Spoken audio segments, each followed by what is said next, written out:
Muy buenas chicos, bienvenidos una vez más al canal y hoy vamos a hablar de fuerza, pero no fuerza en la bicicleta, sino fuerza en el gimnasio. Sé que algunos repudiáis el entrenamiento de fuerza, pero el entrenamiento de fuerza hoy en día es necesario. Sabéis que soy un defensor, creo que cualquiera debería ser un defensor del entrenamiento de fuerza, es fundamental, ya no solo para el deporte que vayas a practicar, sino para el nivel de fitness general de cada uno. Y hace unos días en Instagram, bueno, han pasado 2 semanas, parece que no, pero el tiempo pasa a toda leche. Hace 2 semanas en Instagram lancé la pregunta, oye, ¿qué dudas tenéis sobre el entrenamiento de fuerza en sala, en el gimnasio, como lo queráis llamar? Y hubo un montón de preguntas. A raíz de todas esas preguntas volví a contactar a Gaby. Ya sabéis que con Gaby grabamos el vídeo de desmontando mitos del entrenamiento ciclista. A él también le gusta mucho hablar del entrenamiento de fuerza. Dijimos, oye, ¿qué te parece si hacemos un vídeo entrevista y vamos comentando las preguntas de la gente? Pues aquí vienen. A ver, es un serial de 3 vídeos que voy a ir subiendo a lo largo de toda esta semana. Si queréis estar atentos si os interesa, va a ir todo de seguido. Después haré un vídeo resumen, más adelante. Haré un vídeo resumen de todo esto que estamos viendo en el canal. Ya llevamos varios años y hay varios contenidos relacionados con el entrenamiento de fuerza y ese contenido ha ido evolucionando, ha ido progresando. No es el mismo entrenamiento de fuerza que igual comentaba el año pasado que hace 2 años o hace 3 años.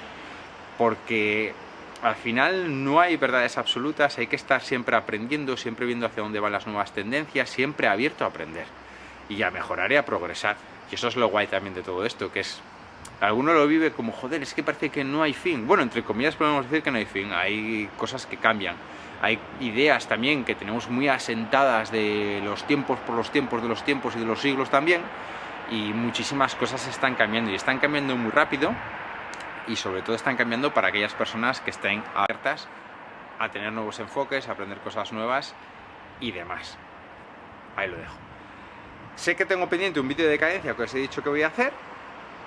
Y luego, o sea, no sé si antes o después o tal, haré un vídeo resumen de las principales pinceladas con las que os tenéis que quedar con este serial de 3 vídeos, ¿vale? Espero que lo disfrutéis, espero que os guste, que le deis like, que os suscribáis al canal, porque es que hay una estadística que me tiene frito, y es la cantidad de visualizaciones que tienen los vídeos de gente no suscrita. Cabrones.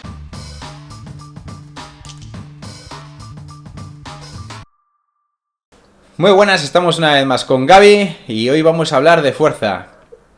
Gaby, ¿qué tal?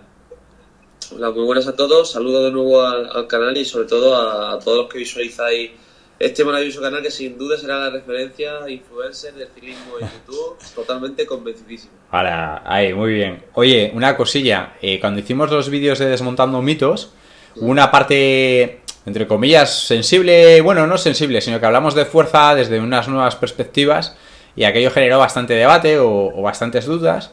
Entonces creamos en Instagram una pregunta en plan, oye, ¿tenéis dudas sobre el entrenamiento de fuerza? ¿Qué queréis saber? Pues la gente nos ha preguntado de todo. Y una vez más, entre Gaby y yo nos hemos puesto de acuerdo y hemos dicho, bueno, pues vamos a ayudar a despejar un poco dudas y vamos a hablar un poco sobre el entrenamiento de fuerza. Gaby, tenemos preguntas de todo, muy interesantes, algunas más sencillas y que ya se saben, pero bueno, le vamos a meter caña, ¿vale? Vale, vamos a ello. Empezamos con una pregunta. ¿Se puede entrenar fuerza por la mañana y salir en bici por la tarde?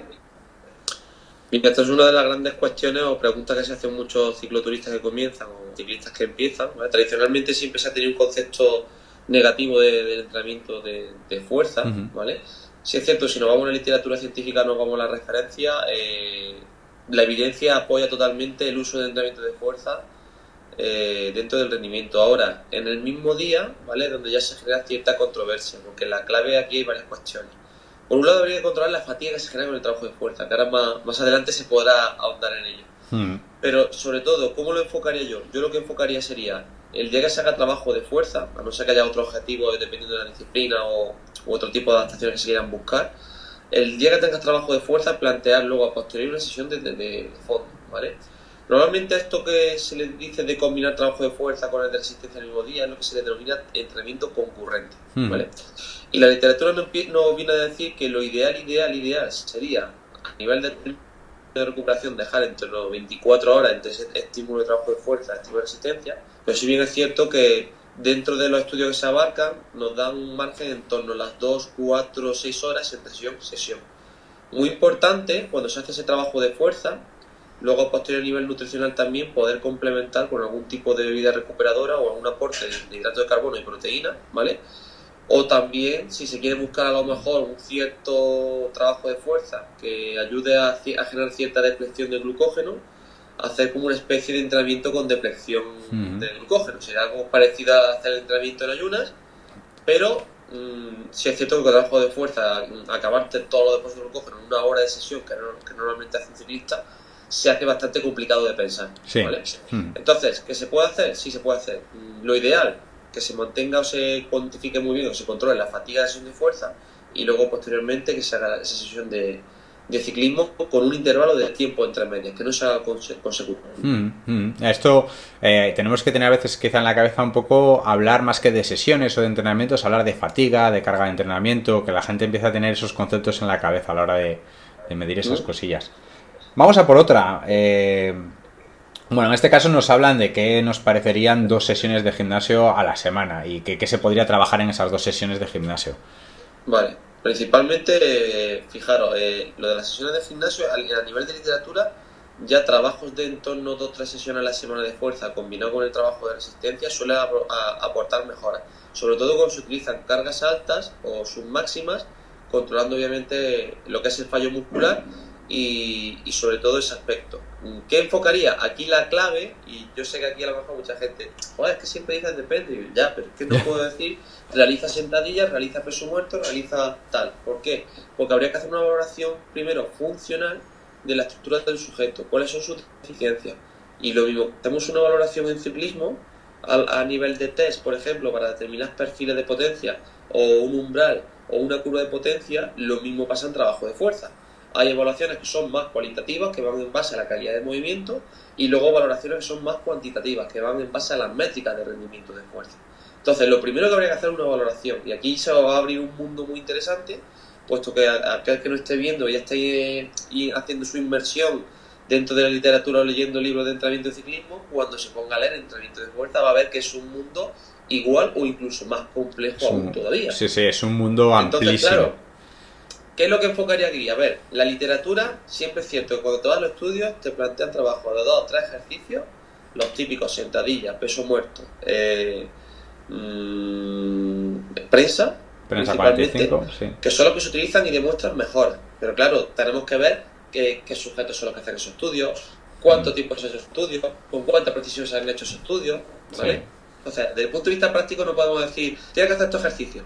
Pero sí es cierto que habría que buscar sobre todo, aparte del propio trabajo de fuerza enfocado al rendimiento, al trabajo de ejercicios correctivos. ¿Por qué digo esto? Porque principalmente dentro del uso del ciclismo, la propia postura del ciclismo hace que haya una serie de cadenas musculares, ¿vale?, que vayan perdiendo fuerza. Es lo que tradicionalmente se han determinado como acortamiento muscular, ese acortamiento de isquio, por estar muchas horas sentado. Que luego no es así el concepto de acortamiento, no es que realmente haya un acortamiento verdaderamente estructural, sino que es a nivel funcional en muchas ocasiones. Aquí la clave sería, por ejemplo, trabajar mucho ejercicio de cadena posterior, sobre todo apertura de cadenas, ¿vale? Es un mundo más complejo lo de las cadenas musculares, o sea, el ciclista normalmente en el entrenamiento no se habla mucho de cadenas musculares dentro del entrenamiento específico en ciclismo, y sí es cierto que habría que buscar siempre esa pequeña evaluación, buscar, por ejemplo, trabajo sobre todo de estabilidad de core, esa parte central, muy importante en esa transmisión de fuerzas, tanto para el tren inferior como el tren superior, por ejemplo, en determinadas pruebas como puede ser rally, por ejemplo. Sí, es verdad que por un lado podemos trabajar, y muchos estudios al final están hablando de ejercicios, digamos, que tengan una aplicación más directa al ciclismo, de una manera unilateral, claro, como puede ser la prensa 45 y tal. Claro, pero los estudios ahí nos van a dar verdaderamente mejoras de que se producen en ciertos apartados específicos, como puede ser un test de 20 minutos, un test de 8, un perfil de potencia, etcétera, pero verdaderamente luego en realidad que pasa es que mientras ese deportista está consiguiendo los vatios como lo consiga, que esa es otra, con qué calidad de movimiento lo está consiguiendo. Eso es decir, también hay que hablar de la salud. ¿Lo está pegando con chepazos o es capaz de mantener un correcto balanceo de las piernas? Eso es importante. Por ejemplo, yo tengo un caso de un ciclista ahora que tuvo una serie de operaciones y tiene una dismetría. Nosotros, junto con un redactador y preparador específico de fuerza, hemos acordado entre los tres hacer, mira, tener esta serie de deficiencias. Si nosotros hacemos un trabajo de serie ahora, posiblemente te estemos más perjudicando que beneficiando en la mejora de esa simetría. Vamos primero a mejorar con trabajo de fuerza esa simetría, de momento seguimos con trabajo de fondo, un poquito más de trabajo de más carga más baja, intentemos mejorar a través de la carga crónica, pero a la misma vez que estamos mejorando eso, vamos a potenciar esa mejora de la simetría y sacar un papel consciente. Cierto. Yo mismo a mí me ha pasado eso, yo siempre iba enfocado a venga, el perfil, la mejora esta métrica, pero sí es cierto que en los últimos años le estoy dando cada vez más importancia a esos aspectos. Mira, nosotros en Fitness Santander subimos un vídeo una vez en el canal que se puede echar un ojo que habla un poco de, por ejemplo, las diferencias o desequilibrios de fuerza entre piernas, que son muy habituales para aquellas personas que igual vienen del fútbol o vienen de otros deportes donde bueno, pues hay una pierna que además a nivel neuromuscular funciona genial. Tiene cierta dimetría funcional, tienes que hacer un trabajo y hablábamos un poco pues esto de hacer prefatigas, de hacer un trabajo donde el que marque la carga de trabajo es la pierna débil y sea esta la que tiene que trabajar. Es un vídeo muy interesante, le podéis echar un vistazo, os lo dejo en la descripción también. Pero muy importante esto que señalas, no solo centrarnos sentadilla, prensa 45 grados, sino... sino... es lo más fácil, o sea, los ejercicios bilaterales son los globales, van a ser los más fáciles, porque son los que menos control se necesita, entre comillas, dejamos el concepto entre comillas, porque cuando andamos mucho la calidad de movimiento, o sea, para hacer bien un ejercicio hay que tener un buen control motor, y desgraciadamente el ciclista no tiene control motor ninguno, o sea, el ciclista se ha dedicado tradicionalmente a bici, y este factor, si se mejora, no digo que pueda hacer ganar o puedas tener ganancias de vatios, porque depende de cada contexto, pero sí es cierto que se puede hacer más eficiente deportista a nivel biomecánico principalmente, con lo cual nos puede ahorrar pérdida de vatios bastante significativa, que es complicado de demostrar porque claro, cómo haces un pre-post de mejoras en ese aspecto.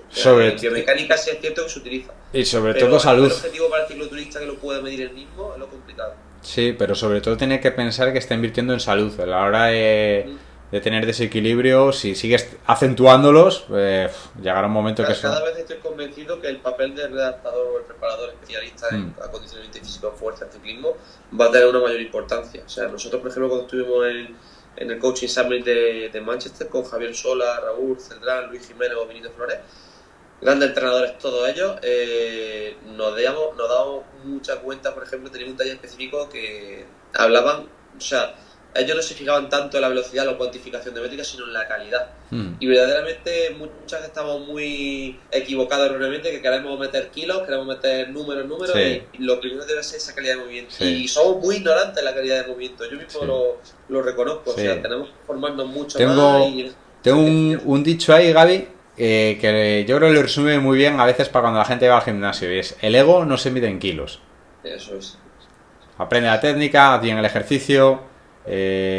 Nosotros, por ejemplo, con un ciclista junior, o sea, estamos cuantificando velocidad, pero la clave ahora mismo, sobre todo a nivel online, porque ese ciclista no tengo posibilidad de que tenga un preparador personal específico para fuerza, es trabajo ahora mismo guiado, pero por lo menos cuantificando. No es lo más adecuado, las cosas como son. O sea, lo ideal es primero, vamos a trabajar calidad de movimiento, vamos a trabajar todos esos patrones beneficiosos, tanto para el rendimiento como para la salud, y en base a ello ya ir creciendo ya con cargas, cuantificación.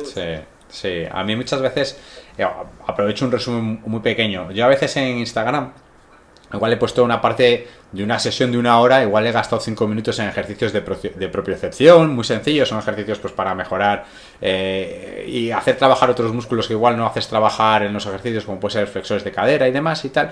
Y me decía un chico, bueno, pero esos ejercicios no son importantes y tal, se le da mucha importancia cuando no tiene ninguna importancia. Es relativo, o sea, tiene su pequeña importancia dentro de su hora de trabajo. Igual hay 5 o 10 minutos de este tipo de ejercicios. No significa que con esos ejercicios ya sea tal, pero es un poco también es el componente estético y de postureo que ve la gente. O sea, es más bonito levantar 150 kilos de sentadillas que hacer un puente de glúteo bien ejecutado, que hacer un ejercicio como el clan a la hora de trabajar el glúteo medio, un paso lateral para activar esa cadena lateral. O sea, eso es que mola más ver a un tío levantando 150 kilos ya con un encode, ya congestionado. Claro, pero luego yo me encuentro con muchos deportistas que mueven muchos vatios y luego a la hora de verlos en calidad en gimnasio pero vamos, con todo el respeto, es lamentable. O sea, te explicas de que si ese deportista está haciendo ciclismo, ¿cómo no se ha lesionado? O sea, por suerte, porque en ciclismo no hay tantos factores de lesión, entre comillas, sí de descompensaciones, pero si esos mismos ciclistas, esas mismas personas se van a otro deporte, tienen todas las papeletas para caer en una lesión fijo, Sí, pero sí. fijo. Sí, sí, sí, sí, sí, sí, es verdad. Venga, vamos a otra muy chula. Sobre la carga del entrenamiento de fuerza, que cómo se puede o Sí. cómo podemos medir la carga del entrenamiento de fuerza. Esta es muy buena. No sé si igual este chico se está refiriendo, por ejemplo, valorar en Training Peaks quizá el Los TSS TSS, ¿no? o Claro. no, pero bueno, vamos a comentarlo un poco. Vale, a ver, la valoración de la carga, si es a través de Training Peaks, ¿vale? Hay una tabla que está colgada en el foro de Training Peaks, que lo pueden ver, que normalmente los ratios de trabajo de fuerza están en torno a los 30, 50 TSS, dependiendo del tipo de trabajo. Cosa que a 30-60, mí ¿no? personalmente me despierta serias dudas, no de que no nos sirva, que nos puede ayudar bien a nivel de carga crónica a complementarlo, pero sí es cierto que a nivel de intrasesión, es decir, de la misma sesión, o sea, ¿cómo sabes que un día? Porque claro, el problema que tienes ahí con el trabajo de fuerza es que tu RM va a cambiar todos los días. Claro, yo creo que Entonces, en el blog de estás Joe, ajustando una sesión que puede tener 54 TSS, el mismo tipo de sesión, pero como cada día tu RM varía, o sea, el estímulo verdaderamente, el trabajo que estás haciendo, no correspondería verdaderamente a unos 54 TSS, sino que a lo mejor un día puede ser 30 y otro día puede ser 60. sí, Pero no porque la sesión en sí no esté mal, sino porque tu punto diario varía. Es como plantearos que el FTP va a cambiar todos los días. sí, Si el FTP cambia todos los días, ante una misma potencia, el factor de intensidad va a cambiar todos los días. Y si ese factor de intensidad cambia todos los días, te cambia todo el TSS, ya, porque está dentro del TSS. cierto. Y si ese TSS cambia, ya te va a cambiar el ATL, el CTL, el TSB. A ver, es una forma muy genérica, y yo creo que Es las genérico tablas... para tenerlo en cuenta, pero no es lo más preciso. ¿Nos va a ayudar? Sí, nos va a servir. Pero verdaderamente, si queremos controlar bien la carga de fuerza, lo tengo clarísimo. Para ejercicios globales principalmente, que es lo que está más estudiado, buscaría por lo menos la estimación de la RM. Y se puede hacer perfectamente con un móvil. Aunque tengas un móvil tipo iPhone 5 para arriba y Powerlift, sacas la distancia del ejercicio, sacas la velocidad y con eso ya tienes ya para modularte. Tienes ya, vamos, fácil. Sí, yo creo que en lo de ¿Vale? Sobre todo, la 30-50... clave es aquí es que se genere la menos fatiga posible en trabajo de fuerza. Sí, Que consigamos las máximas adaptaciones sin generar una fatiga que nos condicione en el trabajo en bici. Que esa es la verdadera clave en el trabajo de fuerza. claro. Eso pasa mucho, mira, esto que has contado es súper importante. Que mucha gente igual a veces se pega unas palizas excesivas, quizá en el gimnasio, y al día siguiente igual tiene que hacer una sesión de fondo de 3 horas, y desde el minuto uno no pueden con los huevos, por así decirlo. Porque Yo, eso... por ejemplo, a ver, lo que siempre se plantea, depende también del tipo, depende también del ciclista, del microciclo y demás. O sea, aquí habría que trabajar en torno a lo que se recomienda a la mitad de tu capacidad de reserva. Es decir, si tu objetivo es, vamos a mal denominar el concepto, fuerza máxima, que no tendría que llamarse fuerza máxima, porque eso ahora hablaremos del tema de los conceptos, que es verdaderamente fuerza máxima, que es otra cosa. Yo si voy a hacer un trabajo de 3 repeticiones, tengo que hacerlo con un peso que mínimo tiene que ser el doble, perdón, ese peso tiene que ser la mitad de lo que yo podría realizar. Es decir, yo voy a hacer un trabajo de 3 repeticiones, tendría que hacerlo con un peso que como máximo puedo hacerlo 6. O sea, me dejo 3 repeticiones de cámara. Sí. Con esto evitamos que llegue el fallo muscular, que es lo que tenemos que intentar evitar. O la caída de Porque velocidad grande. una pérdida de velocidad nos va a indicar que el sistema nervioso se está fatigando. Si el sistema nervioso se fatiga, la sincronización de las motoneuronas no va a funcionar correctamente o no del todo lo más eficientemente posible. Y eso al final va a ser negativo para que el sistema nervioso aprenda a sincronizar más, que es lo que se trata en la ganancia de fuerza. No de ganar músculo, sino de que la neurona tire mejor. Sí, totalmente, totalmente de acuerdo. Y es un concepto, bueno, incluso quizá sin tener, bueno, con una aplicación como ha dicho Gaby, la de Powerlift, que te permite medir un poco la velocidad, o bueno, con un encoder, o si no, incluso con tu propia percepción a la hora de hacer el ejercicio. La percepción, por ejemplo, lo podéis ver en los libros de González Vadillo. Hay una métrica que se denomina, un concepto que se denomina carácter del esfuerzo, y el carácter del esfuerzo no es otra cosa que un sistema de repeticiones en reserva. Te está diciendo con una intensidad tal cuántas repeticiones en reserva tienes. Eso está en los libros de Vadillo. Y los libros de Vadillo tienen ya más de 20 y tantos años. O sea, antes de que yo naciera, ya estaba Vadillo hablando de velocidad, en el 80 y tantos, con lo cual, imaginaros. Bueno, aquí nos comentan, ¿qué músculos son los más importantes para entrenar? Para entrenar entiendo de específicos en bici. Sí, yo creo que hemos hablado que todo es importante, pero entiendo que se refiere... Lo que más transferencia van a tener principalmente va a ser el cuádriceps, ¿vale? Glúteo también va a tener una vital importancia, sobre todo en el trabajo de sprint, ¿vale? Luego, musculatura estabilizadora del core, dejamos core como término general funcional a gran escala. Los gemelos, por ejemplo, el tobillo. El tobillo tiene una gran importancia y la gente no le hace caso al tobillo. El tobillo, por ejemplo, esa rigidez del tobillo va a ayudar a que no se pierdan fuerza o haya talonamientos que se generen pérdida de eficiencia en el pedaleo, por ejemplo. Y bueno, todo lo que es la cadena posterior ahí normalmente sigue un poquito, sobre todo la parte de isquios, pero todo normalmente en parte de la pedalada siempre tiene una parte, es decir, no quiere decir que el músculo tiene un músculo tiene toda la pedalada, sino que es una coordinación de distintos músculos la que a lo largo de la pedalada va trabajando, activándose, desactivándose para transmitir ese trabajo. Ojo, esto no quiere decir que yo pedaleo y automáticamente mis músculos van a trabajar, es decir, idealmente esos músculos pueden ayudar, pero si hay descompensaciones, probablemente algunos estén... dejamos el término inactivo, o sea, que no están funcionando activamente, sino que hay otro músculo que no está diseñado para ese gesto que está haciendo la función. Que eso pasa en algunas veces, por ejemplo, con patologías relacionadas con la rodilla, por ejemplo, o a nivel de cadera, sobre todo en ciclismo, por los malos apoyos, por ejemplo.